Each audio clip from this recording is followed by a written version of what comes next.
స్వాగతం. ఈరోజు మనం ఒక ఆసక్తికరమైన అంశంలోకి వెళ్తున్నాం. అదే న్యాయశాస్త్రం లేదా జురిస్ప్రూడెన్స్. అవును, వినడానికి కొంచెం గంభీరంగా అనిపించొచ్చు కాని. నిజమే, కానీ ఆలోచిస్తే ఇది మన చట్ట వ్యవస్థకు ఒక రకంగా ఆపరేటింగ్ సిస్టమ్ లాంటిది కదా. సరిగ్గా చెప్పారు. అది ఎలా పనిచేస్తుందో కొంచెం తెలిస్తే చుట్టూ ఉన్న చట్టాలను అర్థం చేసుకోవటం చాలా తేలికవుతుంది. మన దగ్గర జురిస్ప్రూడెన్స్ sem2 eo1.pdf అనే పత్రం ఉంది. దీని ఆధారంగానే ఈరోజు మన చర్చ. అవును, ఇందులోని ముఖ్యాంశాలను తీసుకొని అందరికీ సులభంగా అర్థమయ్యేలా చెప్పాలనేది మన ప్రయత్నం. అంటే చట్టం ఏమిటి అనే దానికంటే ఎందుకు, ఎలా అనే ప్రశ్నలకు సమాధానం వెతకడమన్నమాట. అంటే కేవలం రూల్స్ కాదు, వాటి వెనుక ఉన్న ఆలోచనలు, తత్వశాస్త్రం ఏమిటో చూడటం. సరే, దీన్ని విడమర్చి చూద్దాం. అసలు ఈ న్యాయశాస్త్రం అనే మాట ఎక్కడ నుండి వచ్చింది? దాని అర్థమేంటి? ఇది లాటిన్ పదం, జురిస్ప్రూడెన్షియా అంటారు. స్థూలంగా చెప్పాలంటే న్యాయశాస్త్ర పరిజ్ఞానం అని. పరిజ్ఞానం అంటే కేవలం చట్టాలు తెలుసుకోవడమా? అది కాదు, అంతకంటే ఎక్కువ. ఇది చట్టం యొక్క సిద్ధాంతం, దాని వెనుక ఉన్న తత్వశాస్త్రం. అంటే మన చట్టపరమైన సూత్రాలు, వ్యవస్థలు, సంస్థలున్నాయి కదా, అవును. వాటిని విమర్శనాత్మకంగా అంటే లోతుగా ప్రశ్నిస్తూ పరిశీలించడం అన్నమాట. ఓ, అంటే చట్టం సరైందేనా, ఇంకా మెలుగ్గా ఎలా ఉండొచ్చు, ఇలాంటి ప్రశ్నలు అడగడమా? ఖచ్చితంగా. అందుకే లాస్కీ అనే మేధావి దీన్ని చట్టం యొక్క కన్ను అన్నారు. అంటే చట్టాన్ని పైపైన కాకుండా లోతుగా చూడటానికి ఉపయోగపడే దృష్టి అని. హ్మ్. కొందరు దీన్ని నైతికతతో ముడిపెట్టారు, ఉల్పియన్ లాంటివాళ్లు. మరికొందరు ఆస్టిన్, సాల్మన్ లాంటివాళ్లు కేవలం ఉన్న చట్టాల విశ్లేషణగానే చూశారు. అంటే చాలా భిన్నమైన అభిప్రాయాలున్నాయి. అవును, ఈ వైవిధ్యమే ఇది ఎంత విస్తృతమైనదో చూపిస్తోంది. ఇక్కడ ఆసక్తికరమైన విషయమేమిటంటే ఇది కేవలం సిద్ధాంతం కాదు, ఆచరణను కూడా ప్రభావితం చేస్తోంది. దీని స్వభావం గురించి మూలంలో కొన్ని విషయాలు చెప్పారు. విశ్లేషణాత్మక అంటున్నారు. అవును, అంటే హక్కులు, విధులు, ఆస్తి లాంటి భావనలను విడమర్చి చూడటం. అలాగే తాత్విక కోణం కూడా ఉందంటున్నారు. నైతికత, న్యాయం లాంటివి. ఖచ్చితంగా. అంతేకాదు, ఇది ఇతర సామాజిక శాస్త్రాలతో కూడా ముడిపడి ఉంటుంది. సోషియాలజీ, పాలిటిక్స్, ఎకనామిక్స్, వీటన్నిటితో. అంటే ఇంటర్ డిసిప్లినరీ అన్నమాట. అవును, సమాజం మారుతున్నప్పుడు చట్టం ఎలా మారాలి, చట్టం సమాజాన్నెలా ప్రభావితం చేస్తుంది, ఇలాంటివన్నీ పరిశీలిస్తుంది. అందుకే ఇది ఎప్పుడూ మారుతూ అభివృద్ధి చెందుతూ ఉంటుంది. డైనమిక్ అన్నమాట. దీని లక్ష్యాలేమిటి? అసలు ఎందుకు చదువుకోవాలి దీన్ని?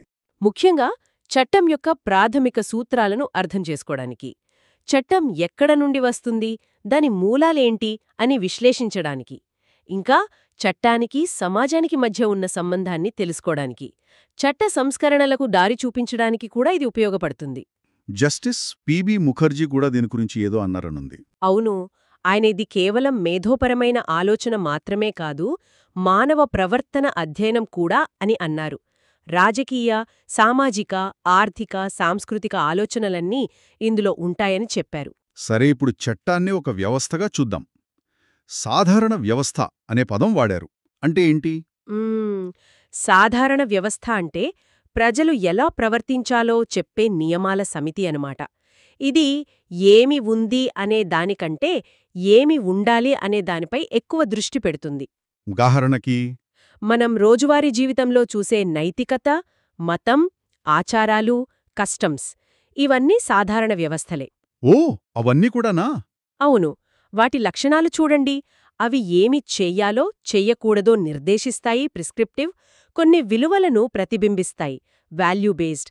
మన ప్రవర్తనను నియంత్రిస్తాయి, రెగ్యులేట్ బిహేవియర్. పాటించకపోతే కొన్ని పరిణామాలుంటాయి, శాంక్షన్స్. మరి వీటికి చట్టానికి తేడా ఏంటి? చట్టం కూడా ఇలాంటి నియమాలే కదా? మంచి ప్రశ్న. తేడా ఉంది. చట్టం కూడా ఒక సాధారణ వ్యవస్థే, కానీ అది అధికారికమైనది. ఫార్మల్. అధికారికమైనది అంటే దాన్ని ప్రభుత్వం లాంటి గుర్తింపు పొందిన అధికారం సృష్టిస్తుంది. ఇంకా దాన్ని అమలు చేయడానికి పోలీస్, కోర్టుల్లాంటి ప్రత్యేక సంస్థలుంటాయి. ఆ నైతికతకు, ఆచారాలకు అలా ఉండదు కదా సాధారణంగా? ఉండదు. అందుకే న్యాయశాస్త్రంలో చట్టాన్ని ఇలాంటి ఇతర వ్యవస్థలతో పోల్చి చూస్తారు. వాటి మధ్య సారూప్యతలు, తేడాలు, అవి ఒకదానిపై ఒకటి ఎలా ప్రభావం చూపుతాయో అర్థం చేసుకోవడానికి ఇది ముఖ్యం. చట్టంలో కూడా రకరకాలుగా ఉంటాయి కదా, సూక్తులు, నియమాలు, నిబంధనలు, సూత్రాలు అని. వాటి మధ్య తేడా కొంచెం వివరిస్తారా? తప్పకుండా. స్థూలంగా చెప్పాలంటే సూక్తులు అంటే సాధారణ న్యాయ సత్యాలు, అనుభవం నుండి వచ్చినవి. ఉదాహరణకు, తప్పు చెయ్యాలనే ఉద్దేశం లేనిదే చర్య నేరం కాదు అని. హ్మ్, నియమాలు చాలా నిర్దిష్టంగా ఉంటాయి. పలానా పని చెయ్యొచ్చు, పలానా చెయ్యకూడదు అని స్పష్టంగా చెప్తాయి. ట్రాఫిక్ రూల్స్ లాగా. ఓకే. నిబంధనలు అంటే సాధారణంగా చట్టాలను అమలు చేయడానికి ప్రభుత్వ శాఖలు ఇచ్చే వివరణాత్మక ఆదేశాలు. పర్యావరణ చట్టం కింద ఫ్యాక్టరీలకుండే నిబంధనలు లాంటివి. మరి సూత్రాలు? సూత్రాలు మరింత ప్రాథమికమైనవి, విస్తృతమైనవి. చట్టాన్ని అర్థం చేసుకోవడానికి, వ్యాఖ్యానించడానికి దారి చూపిస్తాయి. సహజ న్యాయ సూత్రం ఉంది కదా, ఎవరికీ అన్యాయం జరగకూడదు, ప్రతి ఒక్కరికీ తమ వాదన వినిపించే అవకాశం ఇవ్వాలి అనేదొక సూత్రమన్నమాట. అర్థమైంది. ఓకే, ఇప్పుడు అసలు చట్టం అంటే ఏమిటి? దాని నిర్వచనాలు, విధుల గురించి కొంచెం లోతుగా వెళ్దాం. చట్టాన్ని నిర్వచించడం కొంచెం కష్టమే, ఎందుకంటే ఒక్కొక్కరు ఒక్కో కోణంలో చూశారు. ఆస్టిన్ ఏమన్నారు? ఆయన ప్రకారం చట్టమంటే సార్వభౌముడు జారీ చేసిన ఆదేశం, దాన్ని మీరితే శిక్ష ఉంటుంది. చాలా సింపుల్గా చెప్పారు. సాల్మండ్ సాల్మండ్ ఏమన్నారంటే న్యాయస్థానాలు గుర్తించి అమలు చేసే సూత్రాల సముదాయం అని. మరి హెచ్ఎల్యా హార్ట్? ఆయన ఇంకో ఆసక్తికరమైన విషయం చెప్పారు. చట్టమంటే 2 రకాల నియమాల కలయిక అన్నారు. ప్రాథమిక నియమాలు, మన బాధ్యతలు చెప్పేవి, మరియు ద్వితీయ నియమాలు, ఈ ప్రాథమిక నియమాలను ఎలా మార్చాలి, అమలు చెయ్యాలి అని చెప్పేవి. అంటే ఆదేశమా, సూత్రాలా, లేక నియమాల వ్యవస్థనా? ఏది కరెక్ట్? అవన్నీ కొంతవరకు కరెక్టే అని చెప్పొచ్చు. అవి చట్టం యొక్క వేర్వేలు కోణాలను చూపిస్తాయి. ముఖ్యమేమిటంటే చట్టం అనేది సమాజాన్ని ఒక క్రమపద్ధతిలో ఉంచడానికి, మానవ ప్రవర్తనను నియంత్రించడానికి ఏర్పాటు చేయబడిన అధికారిక నియమాల వ్యవస్థ. మరి దీని విధులు? అసలు చట్టం ఎందుకింత అవసరం? అదొక మంచి ప్రశ్న. సమాజం సజావుగా నడవాలంటే చట్టం తప్పనిసరి కదా. దాని ప్రాథమిక విధులు చూస్తే శాంతి భద్రతలు కాపాడటం, ప్రజల హక్కులను రక్షించడం, వివాదాలను పరిష్కరించడం. అంటే గొడవలు జరగకుండా చూడటం, జరిగితే పరిష్కరించడం. అవును. అలాగే ప్రవర్తనకు కొన్ని ప్రమాణాలను నిర్దేశించడం, న్యాయం జరిగేలా చూడటం. ఇవి లేకపోతే అంతా గందరగోళమే కదా. నిజమే. ఇవి కాకుండా ఇంకా ఏమైనా ఉన్నాయా? ద్వితీయ విధులు అని కూడా అన్నారు. ఉన్నాయి.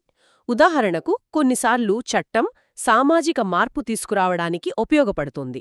కుల వివక్ష నిర్మూలనా చట్టం లాంటివి. అవును. అలాగే ప్రజలకు వారి హక్కులు, బాధ్యతలపై అవగాహన కల్పించడం, ప్రభుత్వ అధికారానికి చట్టబద్ధత ఇవ్వడం, ఆర్థిక ప్రణాళికలో సహాయపడటం, ఇవన్నీ కూడా చట్టం యొక్క విధులే.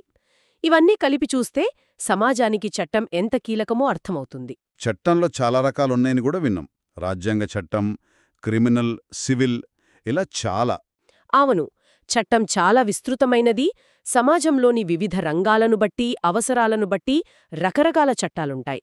వాటన్నిటినీ ఇక్కడ వివరించడం కష్టం, కానీ ఆ వైవిధ్యమే చట్టం మన జీవితాల్లో ఎంత లోతుగా ఉందో చూపిస్తుంది. సరే, ఇప్పుడు చాలా ఆసక్తికరమైన భాగానికి వద్దాం. చట్ట సిద్ధాంతాలు లేదా ఆలోచనా పాఠశాలలో అంటే చట్టాన్ని అర్థం చేసుకోవడానికి ప్రయత్నించిన వివిధ విధానాలన్నమాట. ఖచ్చితంగా. ఇవి చట్టాన్ని విశ్లేషించడానికి ఉపయోగపడే విభిన్న కళ్లద్దాలు లాంటివి. ఒక్కో స్కూల్ ఒక్కో కోణంలో చట్టాన్ని చూస్తుంది. కొన్ని ముఖ్యమైనవి చెబుతారా? తప్పకుండా. 1. సహజ న్యాయ పాఠశాల, నేచురల్ లా స్కూల్. వీళ్లు చట్టానికి నైతికత, సహజ న్యాయం ఆధారం కావాలంటారు. అన్యాయమైన చట్టం అసలు చట్టమే కాదనే వరకు వెళ్తారు.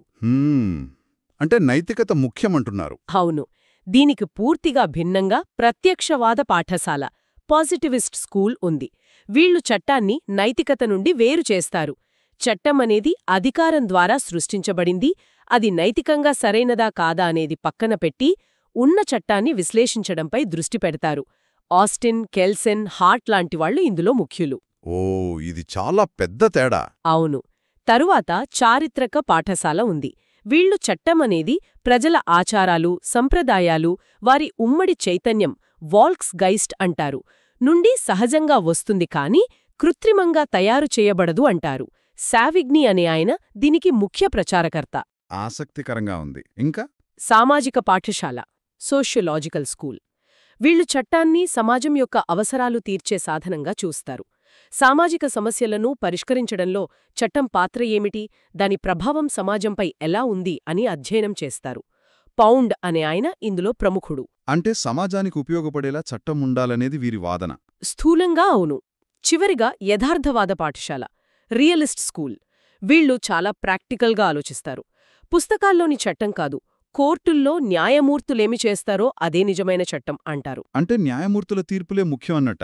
అవును. చట్టం అనిశ్చితమైనదని, న్యాయమూర్తుల వ్యక్తిగత అభిప్రాయాలు కూడా తీర్పులను ప్రభావితం చేస్తాయని వాదిస్తారు. హోమ్స్ అనే న్యాయమూర్తి ఈ వాదాన్ని బాగా ప్రాచుర్యంలోకి తెచ్చారు. వావ్! ఇన్ని రకాల ఆలోచన విధానాలా?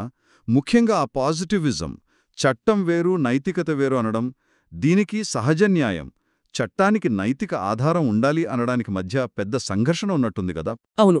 అది న్యాయశాస్త్రంలో ఎప్పుడూ ఉండే చర్చే. పాజిటివిస్టులు ఏమంటారంటే, ఒక నియమం సరైన పద్ధతిలో చట్టంగా మారిందా లేదా అన్నదే ముఖ్యం. అది మంచిదా చెడ్డదా అనేది కాదు అంటారు. ఉదాహరణకు కెల్సిన్ అనే ఆయన స్వచ్ఛ సిద్ధాంతం ప్యూర్ థియరీ ప్రతిపాదించాడు. స్వచ్ఛ సిద్ధాంతమా? అవును.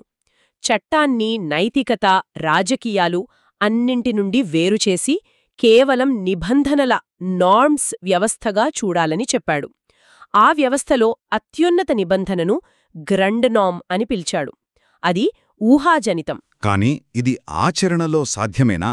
చట్టాన్ని నైతికత నుండి పూర్తిగా వేరు చేయగలమా? అదే అసలైన ప్రశ్న. సహజ న్యాయవాదులు అది సాధ్యం కాదు, ప్రమాదకరం కూడా అంటారు.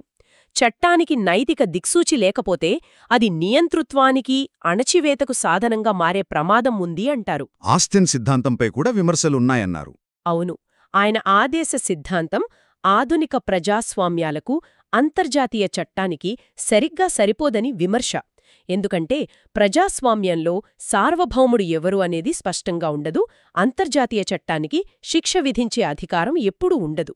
అంటే ఏ సిద్ధాంతమూ పరిపూర్ణం కాదన్నమాట. నిజమే. దీన్ని పెద్ద చిత్రంతో కలిపి చూస్తే ఈ సిద్ధాంతాలన్నీ పరస్పరం విభేదించినా చట్టం యొక్క సంక్లిష్ట స్వభావాన్ని అర్థం చేసుకోవడానికి అన్ని ఉపయోగపడతాయి. ఏ ఒక్కదాన్నో పట్టుకుంటే పూర్తి చిత్రం కనిపించదు. సరే, సిద్ధాంతాల నుండి ఆచరణకు వద్దాం. న్యాయ పరిపాలన, అడ్మినిస్ట్రేషన్ ఆఫ్ జస్టిస్, మరియు శిక్ష, పనిష్మెంట్. రాజ్యం ఎలా న్యాయాన్ని అందిస్తుంది? న్యాయ పరిపాలన అంటే సింపుల్గా పౌరుల హక్కులను కాపాడ్డానికి, వివాదాలను పరిష్కరించడానికి రాజ్యం తన అధికారాన్ని ఉపయోగించడం. ఇందులో ప్రధానంగా రెండు రకాలు: పౌరన్యాయం, సివిల్ జస్టిస్; నేరన్యాయం, క్రిమినల్ జస్టిస్. సివిల్, క్రిమినల్ తేడా ఏంటి? పౌర న్యాయం అంటే వ్యక్తుల మధ్య హక్కులు, ఆస్తులు, ఒప్పందాలకు సంబంధించిన గొడవలు. ఇక్కడ ముఖ్యంగా నష్టపరిహారం లాంటివుంటాయి. నేరన్యాయం అంటే సమాజానికి హాని కలిగించే పనులు, అంటే నేరాలు, దొంగతనం, హత్య లాంటివి. ఇక్కడ శిక్ష ప్రధానంగా ఉంటుంది. ఓకే, మరి నేరాలకు శిక్షలెందుకు వేస్తారు? దాని వెనకున్న ఉద్దేశాలేంటి? శిక్షా సిద్ధాంతాలు అంటారు కదా. అవును, శిక్ష వెనుక చాలా సిద్ధాంతాలున్నాయి. ఒకటి ప్రతీకార సిద్ధాంతం, రిట్రిబ్యూటివ్. కన్నుకు కన్ను, పన్నుకు పన్ను లాంటిది. చేసిన తప్పుకు తగిన శాస్తి జరగాలి అనే భావన. ఇది పాతకాలపు ఆలోచనలా ఉంది. అవును, చాలా పురాతనమైనది. తర్వాత నిరోధక సిద్ధాంతం, డిటరెంట్. శిక్ష వేస్తే ఆ నేరస్తుడు మళ్లీ తప్పు చేయడు, అలాగే ఇతరులు కూడా భయపడి నేరాలు చేయకుండా ఉంటారు అనే ఉద్దేశ్యం. అంటే భయపెట్టడం అన్నమాట. ఒక రకంగా. ఇంకోటి నివారణ సిద్ధాంతం, ప్రివెంటివ్. నేరస్తుణ్ణి జైల్లో పెట్టడం లేదా మరణశిక్ష విధించడం ద్వారా అతను సమాజానికి మళ్లీ హాని చేయకుండా ఆపడం. తర్వాతది సంస్కరణ సిద్ధాంతం, రిఫార్మేటివ్. నేరస్తుణ్ణి కేవలం శిక్షించడమే కాదు, అతని ప్రవర్తనను మార్చి మంచి పౌరుడుగా తీర్చిదిద్దాలి అనే ఆలోచన. ఇది ఆధునిక కాలంలో ఎక్కువ ప్రాధాన్యత సంతరించుకుంది. అంటే రిహాబిలిటేషన్. అవును. చివరగా ప్రాయశ్చిత్త సిద్ధాంతం, ఎక్స్పియేటరీ అని కూడా ఉంది. నేరస్తులు తాను చేసిన తప్పుకు పశ్చాత్తాపపడి ప్రాయశ్చిత్తం చేసుకోవడానికి శిక్ష ఉపయోగపడుతుంది అనే భావన. ఇది కొంచెం తాత్వికమైనది. షాబానో కేసు గురించి కూడా ప్రస్తావించారు. అది ఈ సిద్ధాంతాలకెలా సంబంధం? షాబానో కేసులో ముఖ్యంగా భరణం విషయంలో కోర్టు తీర్పు ఒక రకంగా సామాజిక న్యాయం, స్త్రీల హక్కుల పరిరక్షణ, సంస్కరణ లాంటిది వైపు మొగ్గు చూపింది. కాని తర్వాత చట్టం రావడం వల్ల ఆ ప్రభావం తగ్గింది. అది వేరే చర్చ. కాని ఇలాంటి కేసుల్లో శిక్ష లేదా పరిహారం వెనుక ఈ సిద్ధాంతాల ప్రభావం కనిపిస్తుంది. భారతదేశంలో మరణశిక్ష విషయంలో అరుదైన వాటిలో అరుదైన రేరెస్ట్ ఆఫ్ రేర్ కేసులలో మాత్రమే విధించాలని సుప్రీంకోర్టు చెప్పింది గదా బచ్చన్ సింగ్ కేసులో. అవును. ఇది కూడా ఈ సిద్ధాంతాల మధ్య సమతుల్యత సాధించే ప్రయత్నమే. అంటే శిక్ష తీవ్రంగా ఉండాలి, నిరోధక నివారణ, కాని మానవతా దృక్పథాన్ని, సంస్కరణ ప్రాయశ్చిత్తం కూడా పూర్తిగా విస్మరించకూడదు అని. చాలా తీవ్రమైన, దారుణమైన కేసుల్లో మాత్రమే మరణశిక్షను సమర్థిస్తుంది. ఓకే, ఇప్పుడు కొన్ని ముఖ్యమైన చట్టపరమైన భావనలను, కోర్ లీగల్ కాన్సెప్ట్స్ చూద్దాం. ముందుగా హక్కులు, రైట్స్ అందరికీ తెలిసిన పదం. కానీ చట్టపరంగా హక్కు అంటే ఏమిటి? సింపుల్గా చెప్పాలంటే చట్టం ద్వారా గుర్తించబడి రక్షించబడే ఒక ప్రయోజనం, ఇంట్రెస్ట్ లేదా అధికారం, పవర్. సాల్మన్ చెప్పినట్టు దీని ఉల్లంఘన చట్టపరంగా తప్పవుతుంది. ప్రతి హక్కుకు కొన్ని అంశాలు ఉంటాయి. అవేంటి? హక్కు ఎవరికుంది, సబ్జెక్ట్, దేనిపై ఉంది, ఆబ్జెక్ట్, ఆ హక్కు సారాంశమేంటి, కంటెంట్, ఆ హక్కు ఎలా వచ్చింది, టైటిల్, దానికనుగుణంగా ఇతరులపై ఉండే విధి, డ్యూటీ. హక్కులకు, విధులకు, డ్యూటీస్కు సంబంధమేమిటి అన్నారు? అవి విడదీయలేనివి, నాణ్యానికి బొమ్మ, బురుసులాంటివి. ఒకరికి ఒక హక్కు ఉందంటే దానికి అనుగుణంగా మరొకరిపై లేదా అందరిపై ఒక విధి ఉంటుంది. నాకు నా ఇంటిపై హక్కు ఉంటే ఇతరులకు అందులోకి అనుమతి లేకుండా రాకూడదనే విధి ఉంటుంది. హక్కుల స్వభావంపై కూడా సిద్ధాంతాలున్నాయా? ఉన్నాయి. విల్ థియరీ అంటారు. ఇది వ్యక్తి యొక్క ఎంపిక, స్వయం ప్రతిపత్తికి ప్రాధాన్యత ఇస్తుంది. ఇంట్రెస్ట్ థియరీ ఇది ప్రయోజనాల రక్షణకే హక్కులున్నాయని చెబుతుంది. సాల్మన్ దీనివైపు మొగ్గు చూపారు. సరే, మరో ముఖ్యమైన జంట యాజమాన్యం, ఓనర్షిప్ మరియు స్వాధీనం, పొజెషన్. ఈ రెండిటికీ తేగా ఏమిటి? తరచుగా కన్ఫ్యూజ్ అవుతుంటాం. అవును, అది నిజం. తేడా ఉంది. యాజమాన్యం, ఓనర్షిప్ అనేది పూర్తి చట్టపరమైన హక్కు. ఒక వస్తువుపై అన్ని హక్కులు, దాన్ని వాడుకోవటం, అనుభవించడం, అమ్మడం, నాశనం చేయటం, ఇవన్నీ కలిగి ఉండటం. ఇది టైటిల్ లాంటిది. మరి స్వాధీనం? స్వాధీనం అంటే భౌతిక నియంత్రణ. ఆ వస్తువు మన చేతిలో, మన అదుపులో ఉండటం. దానికి యానిమస్ అని కూడా అంటారు. అంటే దాన్ని మన ఆధీనంలో ఉంచుకోవాలనే ఉద్దేశం కూడా ఉండాలి. అంటే ఒక వస్తువు మన స్వాధీనంలో ఉండొచ్చు, కాని యాజమాన్యం మనది కాకవచ్చు, దొంగిలించిన వస్తువులాగా. ఖచ్చితంగా. అలాగే యాజమాన్యం మనదయ్యుండి స్వాధీనం వేరొకరి దగ్గర ఉండొచ్చు, అద్దెకిచ్చిన ఇల్లులాగా. చట్టం స్వాధీనానికెందుకు రక్షణ కల్పిస్తోంది? ఎందుకంటే సాధారణంగా స్వాధీనంలో ఉన్నవారే యజమాని అని భావిస్తారు, ప్రిజంప్షన్. శాంతి భద్రతల దృష్ట్యా కూడా స్వాధీనానికి రక్షణివ్వడం ముఖ్యం. దీర్ఘకాల స్వాధీనం కొన్నిసార్లు యాజమాన్యానికి దారితీయవచ్చు కూడా, ప్రిస్క్రిప్షన్. ఇప్పుడు వ్యక్తి, పర్సన్ అనే భావన, చట్టం దృష్టిలో వ్యక్తి అంటే ఎవరు? కేవలం మనుషులేనా? మంచి ప్రశ్న. చట్టం దృష్టిలో వ్యక్తి అంటే హక్కులు, బాధ్యతలు కలిగి ఉండే సామర్థ్యమున్న ఏదైనా అస్తిత్వం. ఇందులో రెండు రకాలు. అవేంటి? ఒకటి సహజ వ్యక్తులు, అంటే మనలాంటి మనుషులు. రెండు న్యాయ వ్యక్తులు, లీగల్ ఆర్ జ్యూరిస్టిక్ పర్సన్స్. న్యాయ వ్యక్తులు అంటే? కంపెనీలు, సంస్థల. అవును, కంపెనీలు, ప్రభుత్వ సంస్థలు, యూనివర్సిటీలు, కొన్నిసార్లు దేవాలయాలు, ట్రస్టులు కూడా చట్టం దృష్టిలో వ్యక్తులే. వాటికంటూ స్వంతంగా హక్కులు, బాధ్యతలు ఉంటాయి. సభ్యుల నుండి వేరుగా వాటి అస్తిత్వం ఉంటుంది. అంటే కంపెనీ ఆస్తి కొనగలదా? దానిపై కేసు వెయ్యొచ్చా? అవును, అవి ఆస్తులు కలిగి ఉండొచ్చు, ఒప్పందాలు చేసుకోవచ్చు, వాటిపై దావా వెయ్యవచ్చు, అవి కూడా ఇతరులపై దావా వెయ్యవచ్చు. వ్యాపారానికి, సంస్థల నిర్వహణకు ఇది చాలా ముఖ్యం. దీని వెనుక ఫిక్షన్ థియరీ, రియలిస్ట్ థియరీ లాంటి సిద్ధాంతాలున్నాయి. మరి కంపెనీలు తప్పు చేస్తే క్రిమినల్ కేసులు పెట్టొచ్చా? పెట్టొచ్చు. కంపెనీలు కూడా సివిల్ తప్పులకు, ఒప్పంద ఉల్లంఘన, నష్టపరిహారం, క్రిమినల్ తప్పులకు బాధ్యత వహిస్తాయి. వాటికి జరిమానాలు విధించవచ్చు. కంపెనీ డైరెక్టర్లు లేదా ముఖ్య అధికారుల చర్యలను, ఉద్దేశ్యాలను కంపెనీకే ఆపాదించే పద్ధతులు, డాక్ట్రైన్ ఆఫ్ అట్రిబ్యూషన్ ఉన్నాయి. ఓకే, మరి పుట్టబోయే బిడ్డ, చనిపోయిన వ్యక్తి, జంతువులు, వీళ్ల పరిస్థితి ఏంటి? పుట్టబోయే బిడ్డకు కొన్ని షరతులతో కొన్ని హక్కులు, ముఖ్యంగా ఆస్తి హక్కు ఉంటాయి. కాని అది బ్రతికి పుడితేనే. చనిపోయిన వ్యక్తికి చట్టపరమైన వ్యక్తిత్వం ఉండదు, కాని వారి కీర్తికి, వీలునామకు రక్షణ ఉంటుంది. జంతువులను వ్యక్తులుగా పరిగణించరు, కాని వాటిని క్రూరత్వం నుండి రక్షించడానికి చట్టాలున్నాయి. చాలా క్లియర్గా చెప్పారు. ఇప్పుడు చట్టం ఎక్కడ్నుండి వస్తుంది? దాని మూలాలు, సోర్సెస్ ఆఫ్ లా ఏమిటి? చట్టం ప్రధానంగా 4 అధికారిక మూలాల ఫార్మల్ సోర్సెస్ నుండి వస్తుంది అని సాల్మన్ చెప్పారు. అవి 1 శాసనం, 2 పూర్వనిర్ణయం, 3 ఆచారం, 4 ఒప్పందం కన్వెన్షన్. వీటిలో ఏది ముఖ్యం? ఆధునిక కాలంలో శాసనం అంటే పార్లమెంట్ లేదా రాష్ట్ర శాసనసభలు చేసే చట్టాలు అత్యంత ముఖ్యమైన మూలం. ఇందులో సుప్రీం లెజిస్లేషన్ పార్లమెంటు చేసేది, సబార్డినేట్ లేదా డెలిగేటెడ్ లెజిస్లేషన్ ప్రభుత్వ శాఖలు, స్థానిక సంస్థలు చేసే నియమాలు, నిబంధనలు అని ఉంటాయి. డెలిగేటెడ్ లెజిస్లేషన్ అంటే శాసనసభలో చట్టం చేసి ఆ చట్టం అమలుకు అవసరమైన వివరమైన నియమాలను తయారుచేసే అధికారాన్ని ప్రభుత్వ శాఖలకు లేదా ఇతర సంస్థలకు అప్పగించడం అన్నమాట. ఓకే. మరి పూర్వనిర్ణయం ప్రెసిడెంట్ అంటే కోర్టు తీర్పులు గదా? అవును, కోర్టులు, ముఖ్యంగా సుప్రీంకోర్టు, హైకోర్టులు గతంలో ఇచ్చిన తీర్పులు.